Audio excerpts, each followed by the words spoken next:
አርእስተ ዜና በጠቅላይ ሚኒስትር አብይ አህመድ የተመረቀው የአዲስ ስፖርት ፓርክ የነገ ሀገር ተረካቢ ታዳጊዎች የትላንት የሀገር ባለውለታዎችን እያዩ ሊታነጹ የሚችሉበት ነው። ፓርኩ ለአዲስ አበባ ሌላ የተወዳዳሪነት አቅም ፈጥሯል።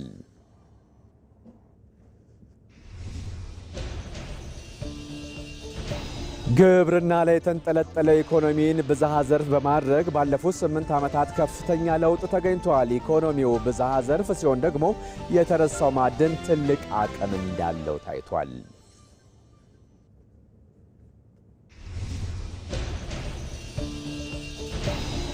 በጅማ ዞን ነዋሪዎች 7ኛውን ጠቅላላ ምርጫ ለመምረጥ የሚያስችለውን የመራጭነት ምዝገባ ለማካሄድ በንቃት እየተሳተፉ ናቸው።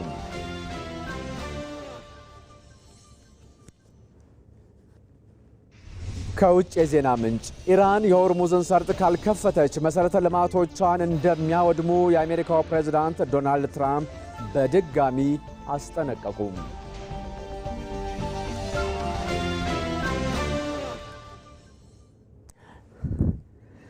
እንደምን አምሽታችኋል። ከኢትዮጵያ ቴሌቪዥን የምሽቱን ዜናዎች ይዘን ቀርበናል። ምርጫችሁን የኢትዮጵያ ቴሌቪዥን ስላደረጋችሁ እናመሰግናለን። ተመስገን በየነ ነኝ። ቀዳሚው ዜናችን ይህ ነው።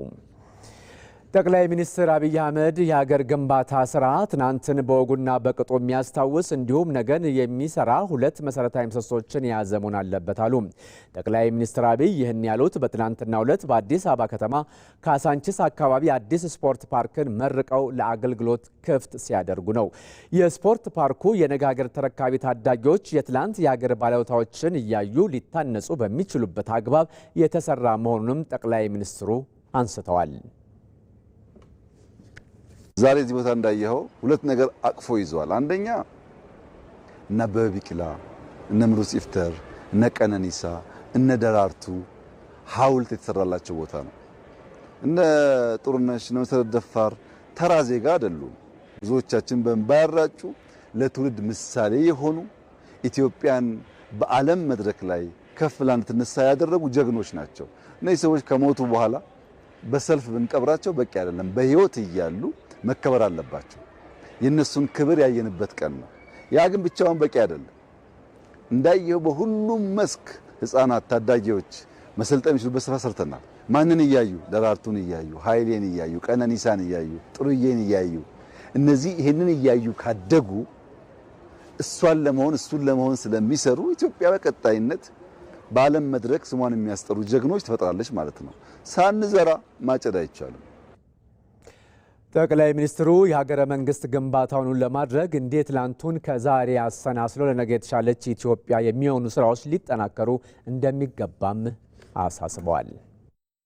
አሁን እያደጉ ያሉ ልጆች ይሄን እያዩ ካደጉ፣ በቅርብ ርቀት ፓርክ ማየት ከቻሉ፣ በቅርብ ርቀት ንጹህ ወኮይ ማየት ከቻሉ የሰው ሀገር መመኘት መቅናት ይቀርና በሀገር መኩራት፣ በሀገር መኖር፣ በሀገር መጽናት፣ ለሀገር መስራት እያደገ ይሄዳል። በዚህ ሂደት ውስጥ ኢትዮጵያ ትገነባለች።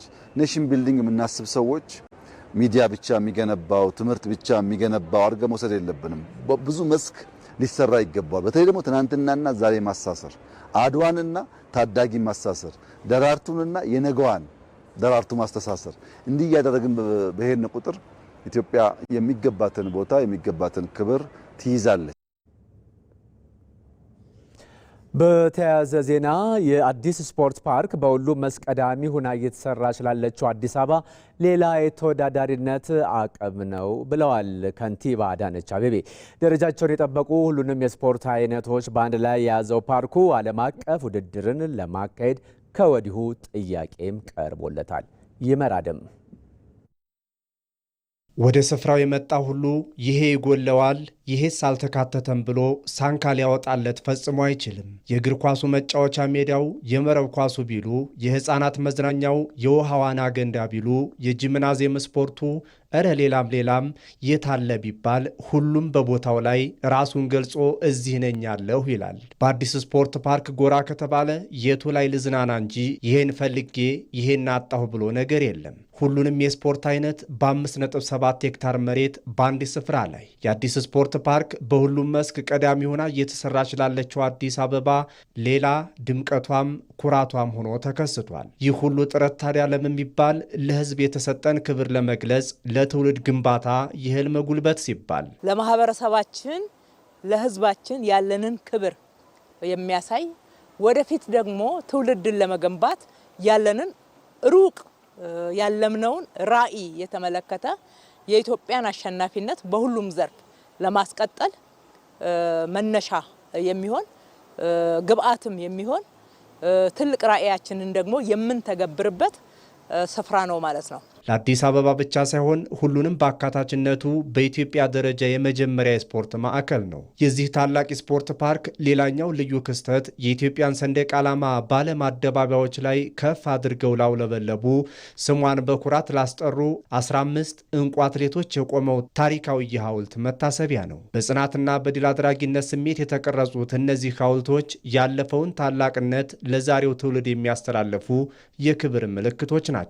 አዲሱ ትውልድም በጀግኖቹ ፈለግ ተከትሎ ለተሻለ ስኬት እንዲነሳሳ ትልቅ አቅም እንደሚፈጥር ታምኖበታል። ጀግኖቻችንን በሕይወት እያሉ ማክበርና ለተተኪው ትውልድ አርአያ የማድረግ የስልጣኔ መገለጫ ማለትም ይህ አይነቱ ድንቅ ስራ ነው። ለኢትዮጵያ ወርቅ ያመጡ አትሌቶቻችን ክብር ይገባቸዋል ብለን እዚህ በስማቸው በምስላቸው ሐውልት ሰርተንላቸዋል። የስፖርት ፓርኩን አንዱ በጣም ልዩ የሚያደርገው ይሄ ነው። ይሄ የክብር ሐውልት አንደኛ ለሀገር ክብር ምክንያት የሆኑትን ማክበር ነው። ሁለተኛ ነገር ደግሞ ለሀገራቸው በፍቅር በመሰጠት በብዙ ጥረትና ግረት የሚሰሩ ትውልዶችን ለማፍራት ትልቅ የማይነቃነቅ ሐውልት ነው። ሁሉንም አካቶ ለአገልግሎት ክፍት የተደረገው የአዲስ ስፖርት ፓርክ ገና ከወዲሁ የዓለም አቀፍ ውድድር ለማካሄድ ወረፋ ይያዝልን ጥያቄን ይቀበል ጀምሯል። ኦሎምፒክ ስታንዳርድ የሆነ የዓለም አቀፍ ውድድርን ለማካሄድ የሚያስችል የዋና ገንዳ እዚህ ተሰርተዋል። ገና ካሁኑ ሳንከፍተው አንድ ዓለም አቀፍ ውድድር ቡክ ተደርጓል። እንግዲህ ለኛዎቹ ወጣቶች በዘርፉ ላሉ ትልቅ መነቃቃት፣ ትልቅ ራዕይ በዓለም አቀፍ ተወዳድረው ማሸነፍን ተስፋ እንዲያደርጉ፣ እንዲያምኑ፣ እንዲዘጋጁ፣ እልህ እንዲገቡ ያደርጋቸዋል። እዚህ ውድድርም ጭምር ስለሚካሄድ ማለት ነው። የተለያዩ ውድድሮች ወደ ሀገራችን ሲመጣ ደግሞ ገንዘብ ነው፣ መነቃቃት ነው፣ ቱሪዝም ነው። በአጠቃላይ ሌሎችንም ለማፍራት ጉልበት ነው የሚሆነው ማለት ነው። ከወንዝ ዳርቻ ልማት ጋር ተሰናስሎ የተሰራው ይሄው ቦታ 300 መኪና በአንድ ጊዜ የአረንጓዴ ልማት መናፈሻና ፋውንቴን እስከ 3000 ሰዎች ማስተናገድ የሚችል ፕላዛም ያካተተ ነው። ይኸው በአይነቱ ልዩ ሆኖ የተሰራው የአዲስ ስፖርት ፓርክ ለተሳተፉ አካላት ምስጋናና እውቅና ተሰጥቷቸዋል። አካታችና ሁሉንም የማህበረሰብ ክፍል ተጠቃሚ ለማድረግ ታሳቢ ያደረገ የስፖርት ፓርክም ነው። የአዲስ አበባ ከተማ ከንቲባ አዳነች አቤቤ በዚህ የስፖርት ፓርክ ግንባታ የተሳተፉ አካላትን ነው ምስጋናና እውቅና የሰጡት። በዚሁ ጉዳይ ላይ ተጨማሪ መረጃ ሊሰጠን ሪፖርተራችን ይመር አደም በቀጥታ መስመራችን ላይ ይገኛል። እንደምን አመሸ ይመር። ከንቲባ አዳነች አቤቤ በዚህ ስነ ስርዓት ላይ በመልእክታቸው ምን ነጥብ አነሱ የሚለው ላይ አትኩርልኝ። ሁሉንም አካቶ በአንድ ስፍራ ላይ ይዞ የተገኘ በመሆኑ በመዲናዋ አዲስ አበባ የሚሆን በኢትዮጵያ የመጀመሪያው ነው የአዲስ ስፖርት ፓርክ። እንግዲህ በዚህ የስፖርት ፓርክ በአይነቱ ልዩ በሆነ የዚህ የአዲስ ስፖርት ፓርክ በሀሳብም በግንባታም የተሳተፉ አካላትን ነው የአዲስ አበባ ከንቲባ አዳነች አቤቤ ዛሬ የምስጋና መርሃ ግብር ያካሄዱት። እንግዲህ በዚህ በሀሳባቸው በግንባታም የተሳተፉ አካላትን ምስጋና ይገባቸዋል፣ እንዲሁም ደግሞ እውቅና በመስጠትም ጭምር ነው ያበረታቷቸው። ለቀጣይ ስራዎች ገና አዲስ አበባ ብዙ እያሰበች ነው፣ ብዙ ስራዎች አሉባት፣ እነዛንም ተባብረን በጋራ የምንሰራበት ነው፣ ይህ መነሳሳትን የሚፈጥር ነው ብለዋል። እንግዲህ በአጠቃላይ በአዲስ አበባ ከተማ አዲስ አበባ አዳዲስ ነገሮችን እየሰራች አሁንም በስኬት የማጠናቀቁን ነገር አጠናክራ ቀጥላበታለች ብለዋል ከንቲባ አዳነች አቤቤ በመልእክታቸው። ከዛ ባሻገር ደግሞ አሁንም ይህ የሚቋረጥ የሚቆም ልማት የለንም፣ አሁንም አዳዲስ ነገሮችን እያሰብን አዲስ ነገሮችን ወደ መሬት እያወረድን ህዝባችንን ተጠቃሚ የሚያደርጉ ስራዎችን አሁንም አጠናክረን እንቀጥላለን ብለዋል። ከዛ ባሻገር ደግሞ ይህ በመሀል ካዛንቺስ ላይ የተሰራውና እኛ አሁን የምንገኝበት የአዲስ ስፖርት ፓርክ ሁሉንም አካቶ ለህዝብ መጠቀሚያ ነው ያዋል ነው። ህዝብ ነው እየተጠቀመበት ያለው። የከተማውንም ገጽታ ቀይሮ ያለ ቦታ ነው። ስለዚህ በዚህ ቦታ ላይ በሀሳብም ይሁን በግንባታ የተሳተፉ አካላትን ስናመሰግን ሌሎችንም የአቅም እንዲሁም ደግሞ ሌሎች የስራ ልምድም የሚፈጥርላቸውና መነሳሳትን የሚፈጥር በመሆኑ ነው ብለዋል። እንግዲህ አዲስ አበባ አሁን ላይ በብዙ መልኩ እየተቀየረች ነው። በተለይም ደግሞ በአይነታቸው ለየት ያሉ እንዲህ አይነት ልዩ ልዩ የልማት ስራዎችንም ብዙ በተለያዩ ቦታዎች ላይ የጀመርናቸው አሉ። አሁንም ቢሆን ደግሞ አጠናክረን የምንቀጥልበትም የስራ ሁኔታ ነው ያለው። አዲስ አበባ እየተቀየረች ነው። ነዋሪዎቿንም ይዛ ገጽታዋንም እየቀየረች ያለች ከተማ ናት። ስለዚህ በዚሁ ልማቱም የህዝቡን ተጠቃሚነት የሚያረጋግጥና ሰው ተኮር ሆኖ የሚቀጥል ይሆናል ብለዋል ከንቲባዋ በመልእክታቸው። አመሰግናለሁ ይመር። የአዲስ ስፖርት ፓርክ መመረቅ ኢትዮጵያ ታሪክ ለሰሩት ብቻ ሳይሆን በቀጣይ ታሪክ ለሚሰሩትም እየተዘጋጀች መሆኑን እንደሚያመላክት አትሌቶች ተናግረዋል። የኢትዮጵያን ሰንደቅ ዓላማ ከፍ አድርገው ያውለበለቡ ጀግና አትሌቶችም የተከበሩበት አዲስ ስፖርት ፓርክ ተመርቆ እንግዲህ ስራውን ጀምሯል። ይመር አደም ተከታዩን አስተያየታቸውን አሰባስቧል።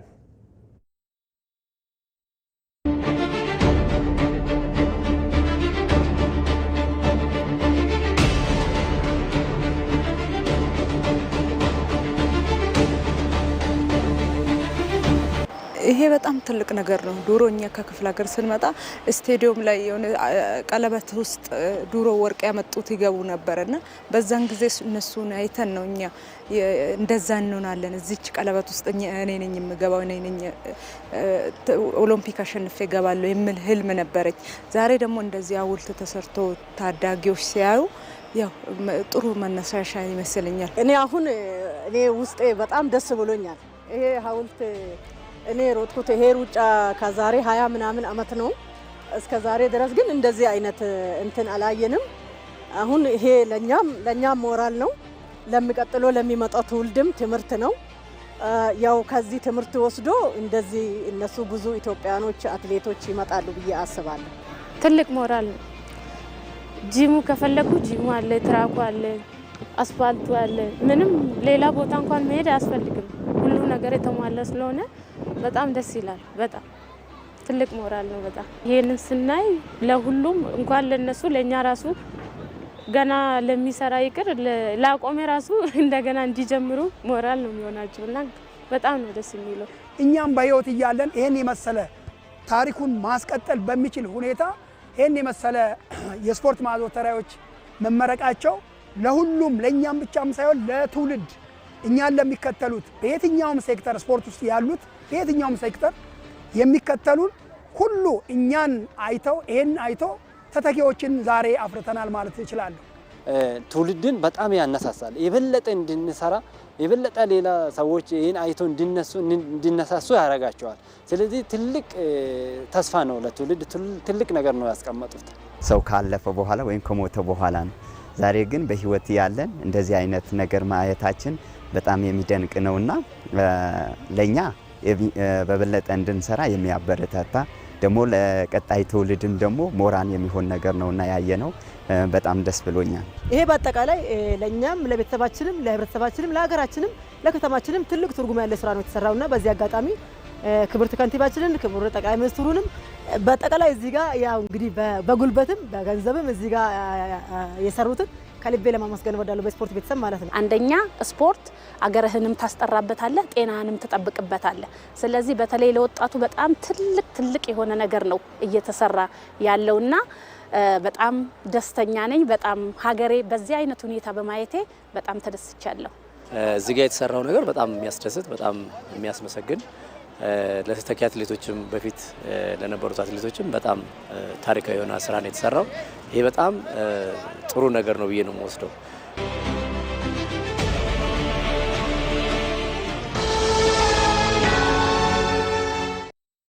ለሁሉም እኩል የተሰጠ አንድ ጸጋ አለ። ጊዜ። የተሰጡትን በሚገባ የሚጠቀሙት ግን ጥቂቶች ናቸው። ዘመናዊነት ማለት ራስን ከዘመኑ ጋር ማራመድ እንጂ ሌላ አይደለም። የኢትዮጵያ ንግድ ባንክ 24 ሰዓት አገልግሎት የሚሰጥ ስማርት ቅርንጫፎችን ከፍቷል። ይህን ወሳኝ የባንክ አገልግሎት ምዕራፍ ከሚያስተዋውቁት ከመጀመሪያዎቹ መሃል መሆኔ ደስታ ይሰጠኛል። ደንበኞች በሥራ ሰዓት ስራቸው ላይ ቆይተው ረጋ ብለው 24 ሰዓት ወደሚሰሩት ስማርት ቅርንጫፎቻችን መጥተው ፈጣን አገልግሎት ሲያገኙ እርካታቸውን ፊታቸው ላይ ያለው። በአዲስ አበባ በቦሌ፣ በአብይ፣ በተፈራ ደግፌ፣ በኤርቱ ለቦ፣ በአራዳ ጊዮርጊስ እንዲሁም በመስቀል ስኩዌር ስማርት ቅርንጫፎቻችን ሂሳብ ከመክፈት ዓለም አቀፍና የሀገር ውስጥ የመገበያያ ካርዶችን አዘው በደቂቃ ውስጥ እስከ መቀበል፣ ማንኛውንም የገንዘብ መጠን ገቢ ከማድረግ ቼክና የውጭ ሀገር ገንዘቦችን እስከ መበንዘር ማንኛውንም የባንክ አገልግሎት ራስዎን በቀላሉ በሚያስተናግዱባቸው ማሽኖች ወይንም እንደኔ በድምፅና በቪዲዮ በሚያግዙ የባንክ ሰራተኞች በኩል ያገኛሉ። በነገው የባንክ አሰራር ላይ ዛሬ ስለምናገለግሎት ደስ ይለናል። የኢትዮጵያ ንግድ ባንክ ሁሌም የሚተማመኑበት ባንክ።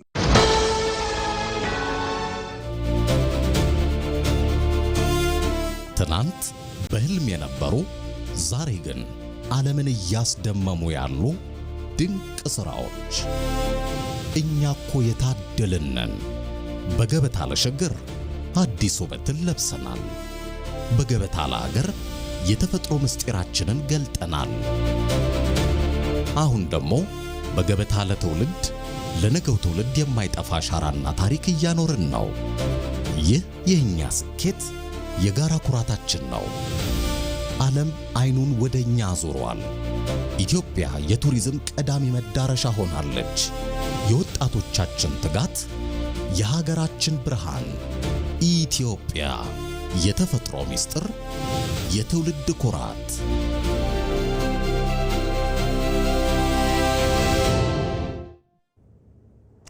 ግብርና ላይ የተንጠለጠለው ኢኮኖሚን ብዝሃ ዘርፍ በማድረግ ባለፉት 8 ዓመታት ከፍተኛ ለውጥ ተገኝቷል። ኢኮኖሚው ብዝሃ ዘርፍ ሲሆን ደግሞ የተረሳው ማዕድን ትልቅ አቅም እንዳለውም ታይቷል።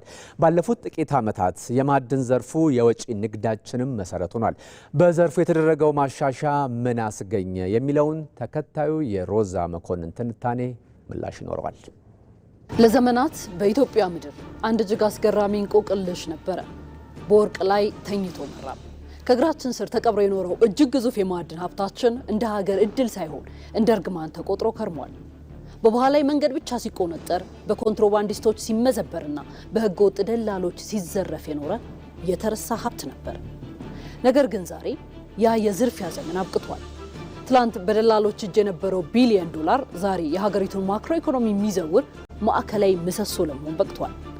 እንዴት በአጭር ጊዜ ውስጥ የማዕድን ዘርፉ ከዳር ተገፍቶ ወደ ብሔራዊ ካዝና ማዕከል ሊመጣ ቻለ? የጠቅላይ ሚኒስትር አብይ አህመድ ያለንን ጸጋ ማጠን እንጠቀም የሚለው የመደመር እሳቤ መሬት ላይ ሲወርድ በቢሊዮን የሚቆጠር ዶላርን ከኮንትሮባንድ እንዴት ወደ ልማት ቀየረው? ይህ ለኢትዮጵያ ኢኮኖሚያዊ ሉዓላዊነት ምን ትርጉም ይኖረዋል? ቆይታችን የማዕድን ዘርፉን የትንሣኤ ጉዞና የቢሊዮን ዶላሮችን ሚስጥር በጥልቀት ይመረምራል።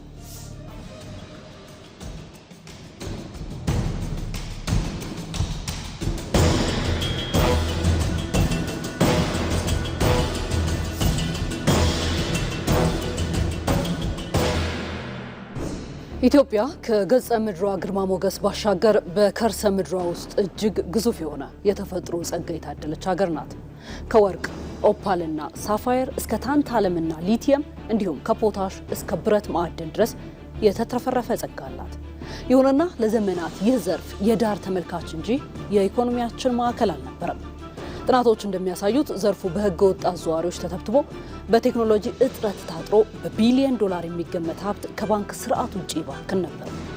በዚህም የተነሳ የሀገራችንን የወጪ ንግድ በጥቂት የግብርና ምርቶች ላይ ብቻ የተንጠለጠለ ስለነበር ለዓለም አቀፍ የዋጋ ገበያ መዋዠቅ ተጋላጭ አድርጎን ቆይቷል።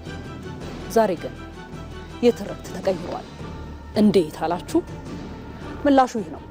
የመደመር ፍልስፍና አንዱና ዋነኛው መሰረት ያለውን ሀብት አጉልቶና አቀናጅቶ መጠቀም ነው። መንግስት በዚህ ሀሳብ ተመርቶ ባደረገው ስር ነቀል የሪፎርም ስራ የማዕድን ዘርፉ ያሳየው እድገት በስሜት የሚነገር ሳይሆን በመሬት ላይ ባሉ ተጨባጭ አሃዞች የሚረጋገጥ ነው። ከዚህ ቀደም በአመት ከ12 እስከ 13 ቶን ብቻ ይመረት የነበረው ወርቅ ዛሬ ወደ 39 ቶን ከፍ ብሏል። ኢትዮጵያ ከወርቅ የወጪ ንግድ አገኘች ከተባለ በታሪኳ ከ300 ሚሊዮን ዶላር በላይ ሆኖ አያውቅም። አሁን ግን ከወርቅ ብቻ የሚገኘው ገቢ 3.5 ቢሊዮን ዶላር ደርሷል። ይህ አስገራሚ ምርታ የሚያሳየው አዲስ ወርቅ ከመሬት ውስጥ በአንድ ጀንበር መፈጠሩን ሳይሆን ከባንክ ስርዓት ውጪ ባክን የነበረው የሀገር ሀብት ወደ ማዕከላዊ ኢኮኖሚ መምጣቱን ነው። ወርቅ የዛሬውን ኢኮኖሚያችንን እያረጋጋለን ይገኛል። የነገው የሀገራችን እድገት በሌሎች ተጨማሪ ማዕድናት ላይ የተመሰረተ ነው።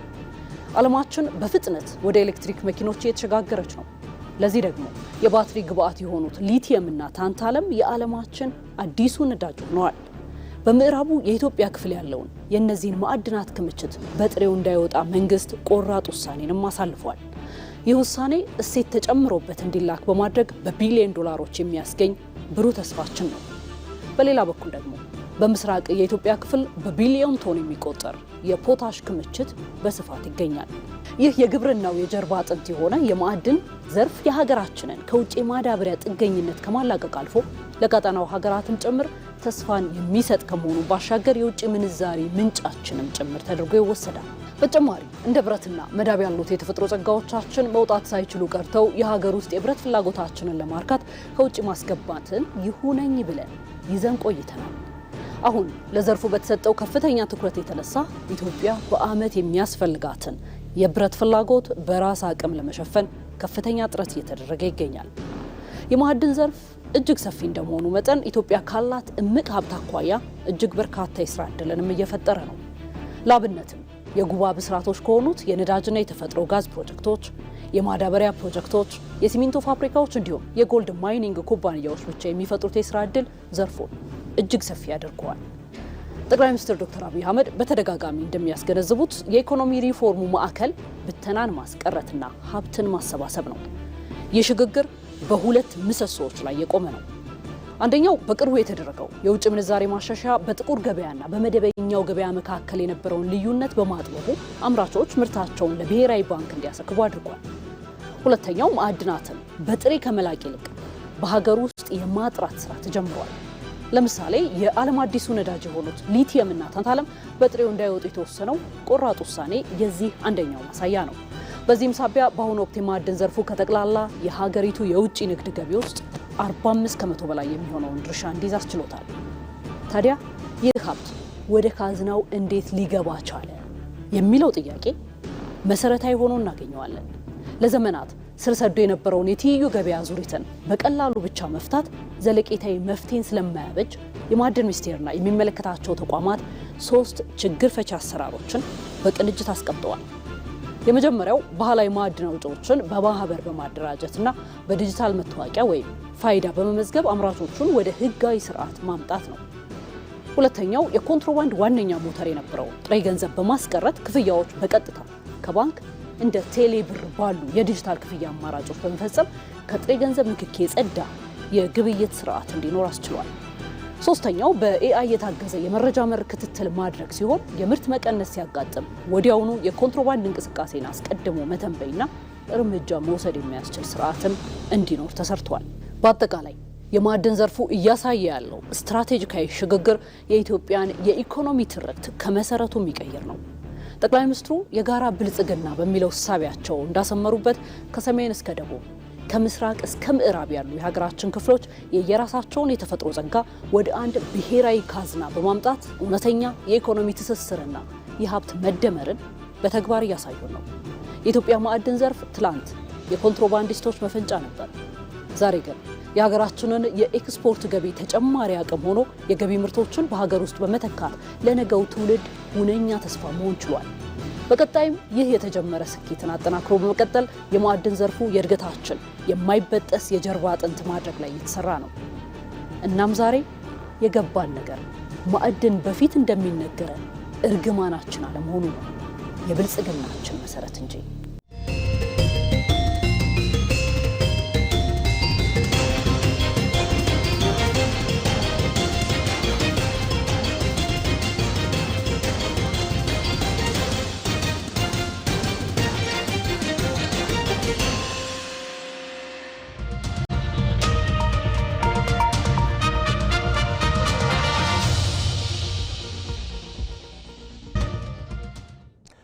በጅማ ዞን ሙናዳ ወረዳ ነዋሪዎች ሰባተኛውን ጠቅላላ ምርጫ ለመምረጥ የሚያስችላቸውን የመራጭነት ምዝገባን ለማካሄድ በንቃት የተሳተፉ ናቸው።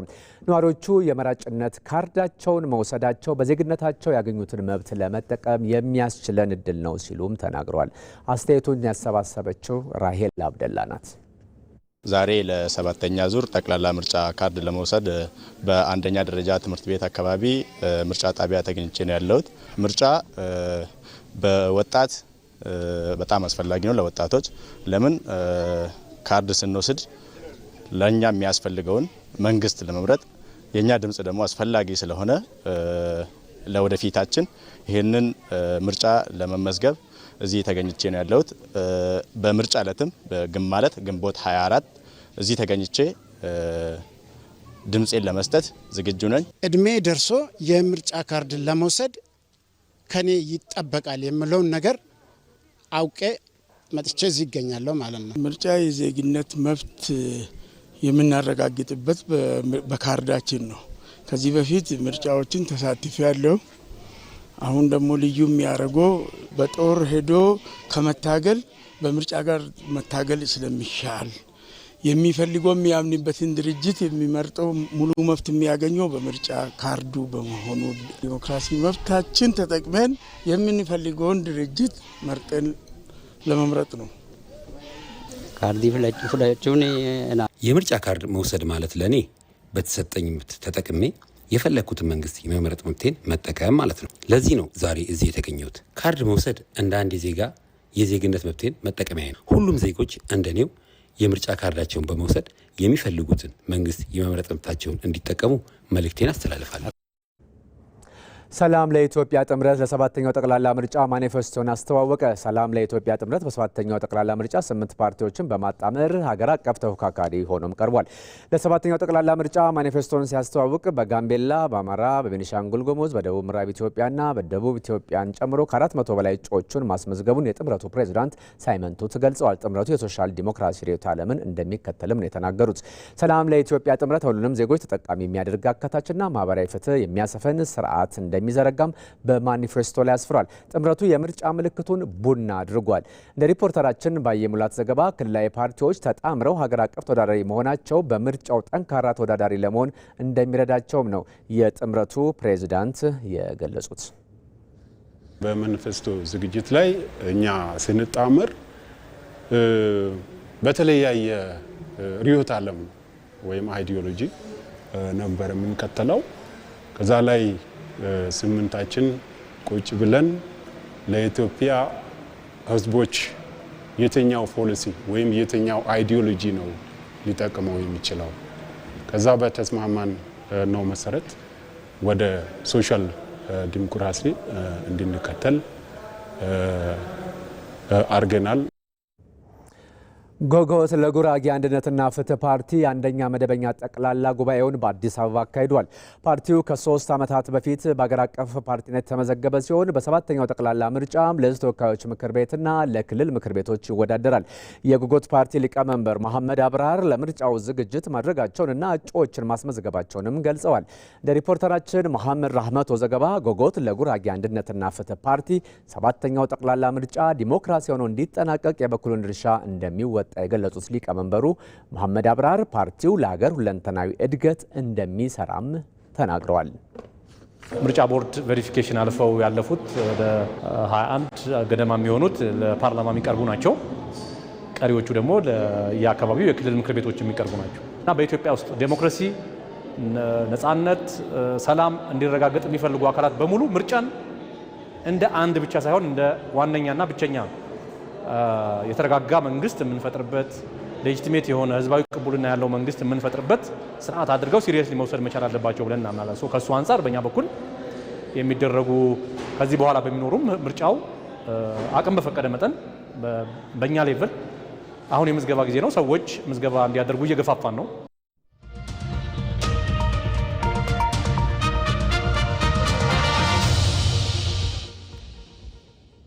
ከውጭ የዜና ምንጭ ኢራን የሆርሙዝን ሰርጥ ካልከፈተች መሰረተ ልማቶቿን እንደሚያወድሙ የአሜሪካው ፕሬዝዳንት ዶናልድ ትራምፕ በድጋሚ አስጠነቀቁ። ከዚህ ቀደም ፕሬዝዳንት ትራምፕ ኢራን የሆርሙዝን ሰርጥ እንድትከፍት ተደጋጋሚ ቀነ ገደብ ማስቀመጣቸው ይታወሳል። ይሁንና የመጨረሻው ቀነ ገደብ በነገው ዕለት ይጠናቀቃል። ይህን ተከትሎ ታዲያ ፕሬዝዳንት ዶናልድ ትራምፕ ኢራን የሆርሙዝ ሰርጥን ካልከፈተች ሲኦል እናደርጋታለን ሲሉ ነው በማህበራዊ ትስስር ገጻቸው ላይ የዛቱት። የኃይል ማመንጫዎችና ድልድዮችን ኢላማ ይሆናሉም ብለዋል ፕሬዝዳንት ትራምፕ።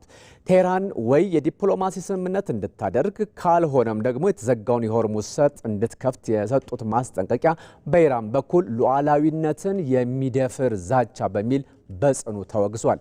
ዋሽንግተን የዓለም አቀፍ የነዳጅ ንግድ ፍሰትን ለማስከበር ወታደራዊ እርምጃ ለመውሰድ መዘጋጀቷን ስታስጠነቅቅ፣ ቴህራን በበኩሏ ለማንኛውም ጥቃት ተመጣጣኝ ምላሽ ለመስጠት ዝግጁ መሆኗን በመግለጽ ላይ ትገኛለች። ኢራን የሆርሙዝ ሰርጥን ለመክፈት የጦርነት ካሳ እንደ ቅድመ መስፈርት ማስቀመጧንም ገልጻለች። ሰርጡን ስትከፍትም በአዲስ ሕጋዊ ስርዓት የመተላለፊያ ክፍያን በማስከፈል መሆኑንም ማስታወቋን አልጀዚራ ዘግቧል። ምርጫችሁን የኢትዮጵያ ቴሌቪዥን ስላደረጋችሁ እናመሰግናለን። ተመስገን በየነ ነኝ። ሰላም።